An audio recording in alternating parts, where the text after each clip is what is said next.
창세기 36장입니다.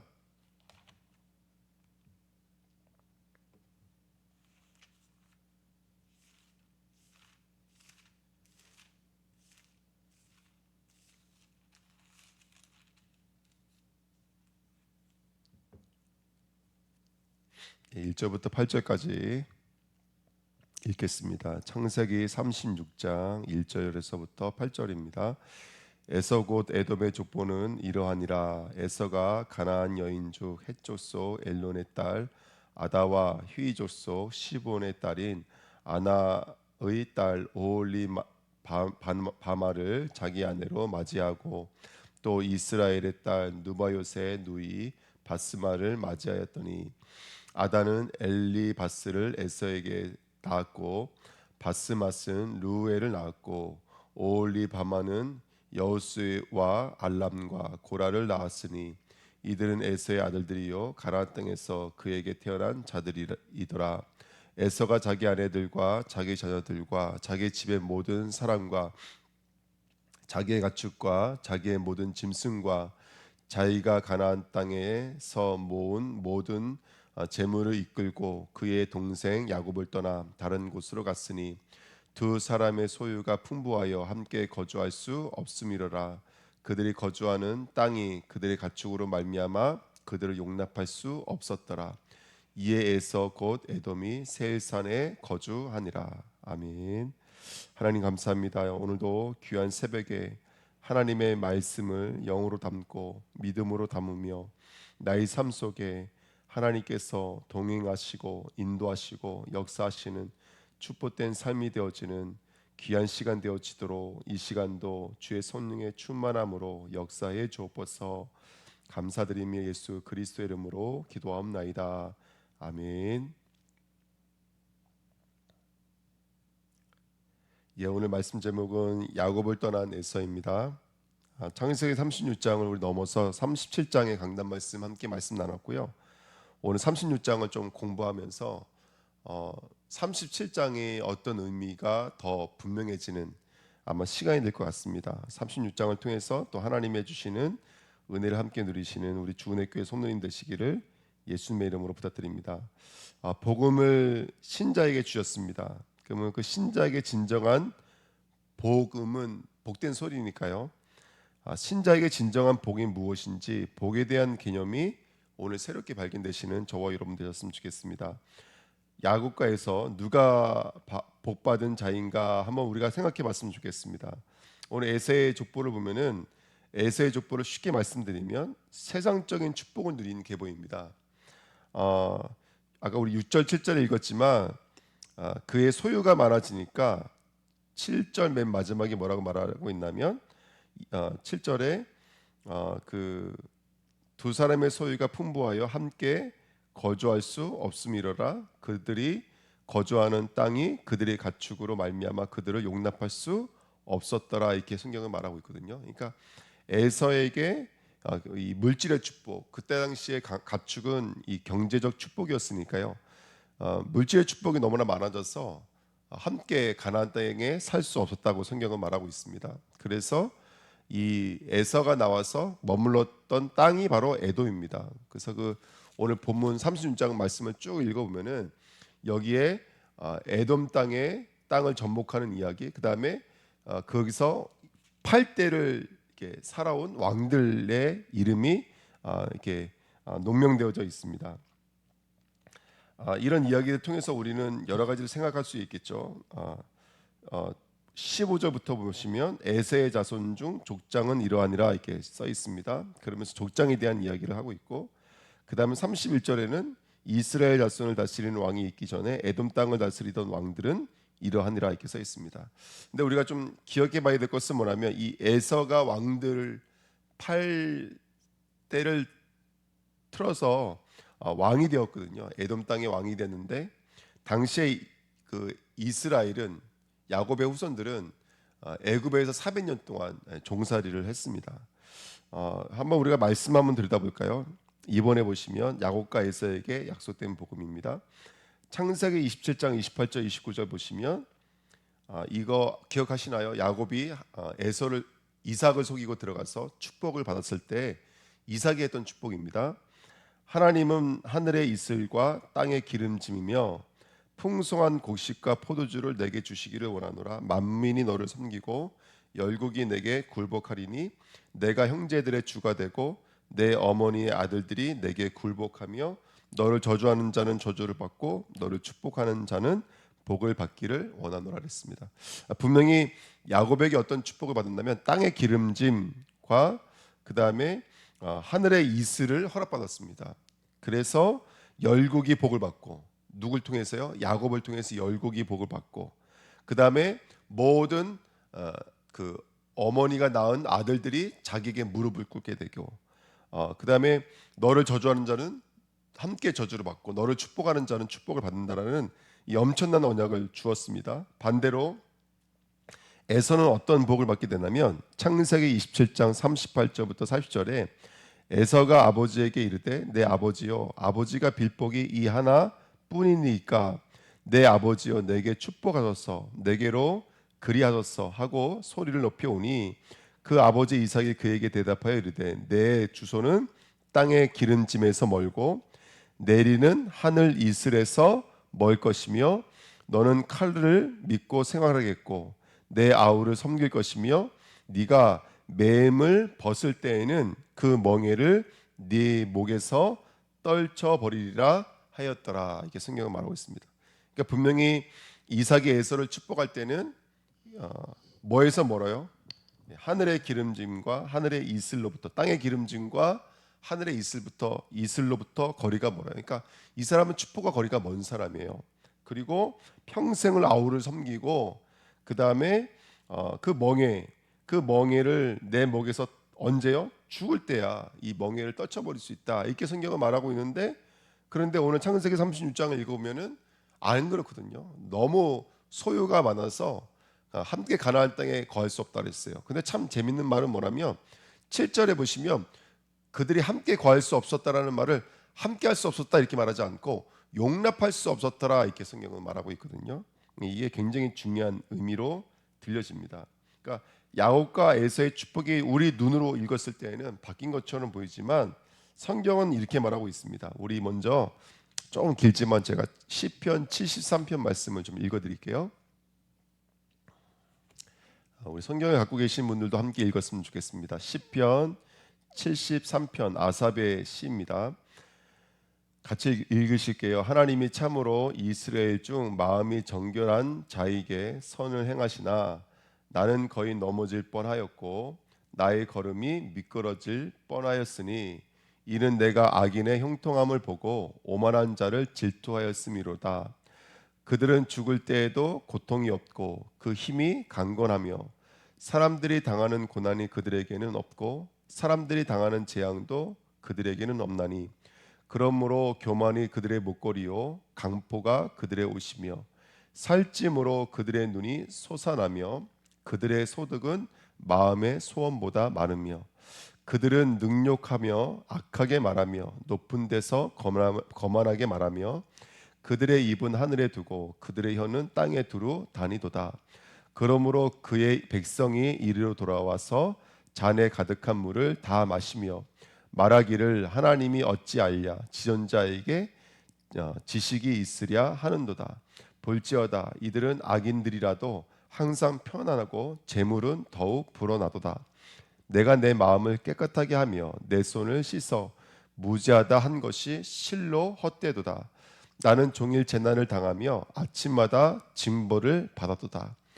내가 만일 스스로 이르기를 내가 그들처럼 말하리라 하였더라면 나는 주의 아들들의 세대에 대하여 악행을 행하였으리이다. 내가 어쩌면 이를 알까 하여 생각하였은즉 그것이 내게 심한 고통이 되었더니 하나님의 성소에 들어갈 때에야 그들의 종말을 내가 깨달았나이다. 주께서 참으로 그들을 미끄러운 곳에 두시며 파멸에 던지시니 그들이 어찌하여 그리 갑자기 황폐되었는가. 놀랄 정도로 그들은 진멸하였나이다. 주여 사람이 깬 후에는 꿈을 무시함같이 주께서 깨신 후에는 그들의 형상을 멸시하리이다. 내 마음이 산란하며 내 양심이 찔렸나이다. 내가 이같이 우매 무지함으로 주 앞에 짐승이오나 내가 항상 주와 함께하니 주께서 내 오른손을 붙드셨나이다.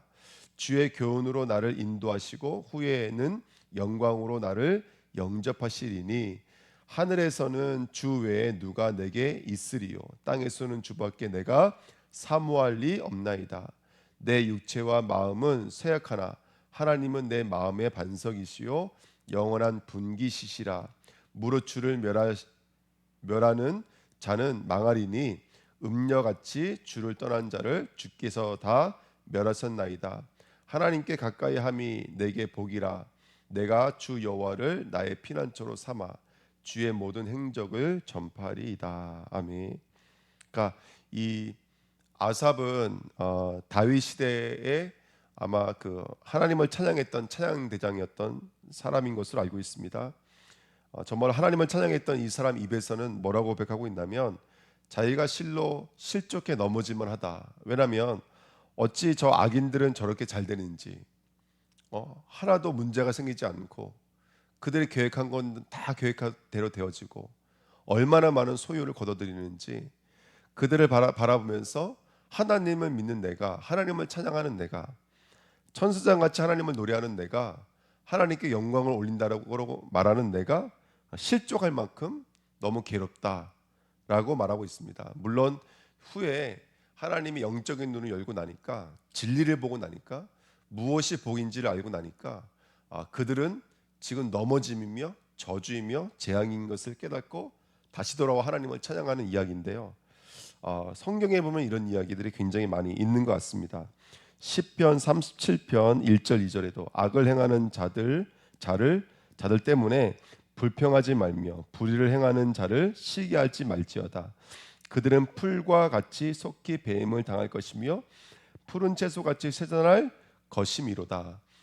여러분들 우리가 눈으로 봤을 때는 악인들이 더 잘 되는 것 같죠. 물질이 더 훌륭해 보이고 육신이 더 좋아 보이고 세상이 더 화려해 보이거든요. 그러니까 사람들이 성도들이 계속 속는 거예요. 그들의 부요가 우리의 이 참 복을 잃어버리게 만들고 하나님을 오해하게 만드는 사단의 통로들이 그 안에 숨겨져 있습니다. 하박국도 이것 때문에 갈등한 적이 있었어요. 하박국서 1장 1절 2절에 여호와께서 내게 대답하여 이르시되 너는 이 묵시를 기록하여 판에 면박히 새기되 달려가면서도 읽을 수 있게 하라. 2장입니다. 이 묵시는 정한 때가 있나니 그 종말이 속히 이르겠고 결코 거짓되지 아니하리라. 비록 더딜지라도 기다리라. 지체되지 않고 반드시 응하리라. 보라 그의 마음은 교만하며 그 속에서 정직하지 못하나 의인은 그의 믿음으로 말미암아 살리라. 이렇게 써 있습니다. 그러니까 여러분들 의인은 현실에 나타나 있는 어떤 그 내용물로 사는 자가 아닙니다. 의인은 믿음으로 사는 자인 줄 믿습니다. 자, 정리를 해볼게요. 야곱에게 있어 축복은 하나님이 약속하신 그 기름짐과 그 풍성함은 이 땅에 있는 축복은 아닙니다. 그 복은 에베소서 1장 3절에 있는 것처럼 하늘에 속한 신령한 복입니다. 성도는 여러분들 오늘 이 말씀을 통해서 나는 무엇을 복으로 여기고 있는지를 다시 한 번 더 점검해보는 복된 시간 됐으면 좋겠습니다. 그래서 이 복을 믿음으로 누리는 것이 신자입니다. 그것을 현실로서 누리는 것이 성도인 줄 믿습니다. 그리고 창세기 36장 오늘 6절에 가나안 땅에서 모든 재물을 이끌고 그의 동생 야곱을 떠나 다른 곳으로 갔으니 성경은 이렇게 말하고 있거든요. 야곱을 떠난 인생입니다. 야곱을 떠났다는 것은 야곱의 하나님을 떠났다는 얘기고 야곱에게 허락되어져 있는 언약을 떠났다는 얘기가 되겠죠. 야곱의 복이 뭐였습니까? 이번 주 강단 말씀처럼 야곱은 무엇으로만 자신을 말할 수 있었죠? 야곱은 무엇으로만 복을 논할 수 있었냐면 아들 요셉인 그리스도를 통해서만 복이 무엇인지 내가 누구인지에 대해서 분명히 말할 수 있었습니다. 다시 말하면 성도의 복은 예수 그리스도입니다. 저와 여러분들을 위해서 십자가에 못 박혀 죽으신 그리스도가 우리에게 있어서 기름짐이며 풍성함입니다. 오늘 성도들은 그리스도를 얻어야 됩니다. 그리스도를 만나야 됩니다. 내 삶에 아직까지도 욕구와 육체의 욕심을 따라 지내고 있는 우리 삶에 오늘 그리스도를 복으로 마주하시고 영접하시기를 예수님의 이름으로 부탁드립니다. 영접하려면 먼저 회개가 있어야 되겠죠. 참으로 회개하시고 오늘 주님께로 돌아오시는 우리 주은혜교회 성도님 되시기를 축원드립니다. 자, 마지막 네 번째입니다. 교회 안에 들어와 있는 다른 복음입니다. 갈라디아 교회도 그리스도의 은혜로 너희를 부르신 이를 이같이 속히 떠나 다른 복음을 따르는 것을 내가 이상하게 여기노라. 그러니까 다른 복음을 따랐다고요. 왜 다른 복음을 따르냐면 그들에 있어서 복은 에사와 같이 땅의 기름짐일 수도 있고요. 또 눈에 보이는 혈육의 행위들이 그들에게는 복이라고 말할 수 있었던 것 같아요. 그러니까 계속 다른 복음이 나오거든요. 예. 그러니까 우리 성도가 복에 대한 개념을 바로 정리하지 않으면 교회는 계속해서 다른 복음이 들어옵니다. 고린도 교회도 만일 누가 가서 우리가 전파하지 아니한 다른 예수를 전파하거나 이렇게 말하고 있거든요. 그러니까 다른 복음이 들어오는 거예요. 왜 다른 복음이 들어오냐면 그것을 복의 가치로 여기니까. 그러니까 유대인들이 예수를 믿었는데도 불구하고 다시 할례로 돌아가고 다시 율법으로 돌아갔어요. 그것은 뭐냐면 그 육체의 어떤 형편과 육체의 논리로 계속해서 복음을 인정하려고 이해하려고 했던 것들이죠. 그러니까 우리 성도의 복은 신령한 복이고 우리는 그리스도가 복이고 왜? 이 땅의 문제가 물질의 문제가 아니거든요. 하나님을 떠나 있는 문제고 죄 문제입니다. 사단에 소속되어져 있는 문제입니다. 진리에 설 수가 없고 거짓말, 살인자로 살아갈 수밖에 없는 문제인 거예요. 예. 그런데 이걸 보지 못하면 계속해서 불을 쫓아가고 있는 에서와 그 다음에 혈육을 쫓아가고 있는 초대교회 율법주의 성도들과 다를 바가 하나도 없습니다. 그러니까 우리 주은혜교회 성도는 영적인 눈이 열려지면 세상을 쫓아가고 있는 것이나 세상의 마음을 두고 신앙을 부르짖고 있는 우리들이나 사실은 그 음행과 살인은 다를 바가 없습니다. 오늘 우리 안에 들어와 있는 다른 복음이 오직 예수 그리스도의 복음으로 뿌리 내려질 때 선지자 제사장 왕이신 그리스도로 하나가 되어질 때 우리들의 삶은 복된 삶이요 능력의 삶이요 축복된 삶이 되는 줄 믿습니다. 오늘도 이 복으로 현장을 전복해 나가시는 자 되시길 축원드립니다. 그래서 유대주의자들은 인간의 불가능함과 그런 불가능함과 죄를 인정하지 않고 계속해서 그리스도의 십자가가 모자르다고 주장했던 게 유대주의 기독교인들이었습니다. 영지주의자들이 있었죠. 영지주의들은 영을 최고의 가치로 여기기 때문에 두 가지로 나눠졌어요. 무율법주의자들과 또는 반대로 금욕주의자들과. 그러니까 우리 육체에도 하나님의 영이 임재되어져 있는 거예요. 그러니까 여러분들 예수를 믿으면 막 사는 게 아니에요, 여러분들. 예. 또 율법주의가 되는 게 아니에요. 금욕주의가 되는 게 아니에요. 어떤 사람은 막 밥도 안 먹고 잠도 안 자고 기도한다 그래요. 그건 기도가 아닙니다. 기도는 언약 붙잡고 기도하는 거예요. 또 어떤 사람은 복음을 깨닫고 나니까 죄를 져도 상관없어요. 그래서 방탕한 삶을 살아요. 방종의 삶을 살아요. 예. 왜 그러냐면 다 복음이 영지주의가 됐기 때문에 그래요. 예. 그래서 늘 그 가치관을 볼 때는 막 은혜되는 메시지지만 사실은 안에는 하나님의 말씀이 삶 속으로는 연결이 안 되고 있는 거예요. 삶과 영이 분리되어져 있는 삶을 사는 게 영지주의입니다. 그 다음에 신비주의, 기복주의, 인본주의 다 똑같은 메시지죠. 여러분 우리가 복이 무엇인지를 바로 이해하고 우리 성도의 복이 그리스도로서 귀결된다는 것을 바로 깨달아야지만이 오늘 우리들의 믿음이 흔들리지 않는 믿음이 됩니다.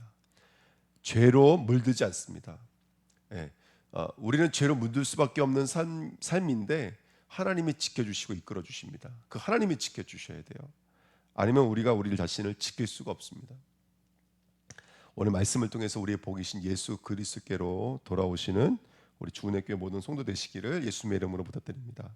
기도하겠습니다. 하나님 아버지 감사드립니다. 우리의 삶을 주관해 주시고 우리들의 삶을 인도하시는 하나님 아버지 오늘도 예수가 그리스도이심이 나의 복이 될 수 있도록 축복하여 주옵소서.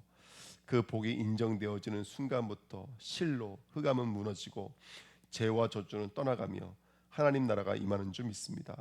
불신앙의 때, 저주의 때 믿음으로 승리하며 하나님의 영광이 될 수 있도록 하나님 이 시간 축복하여 주옵소서. 감사드리며 예수 그리스도의 이름으로 기도하옵나이다. 아멘.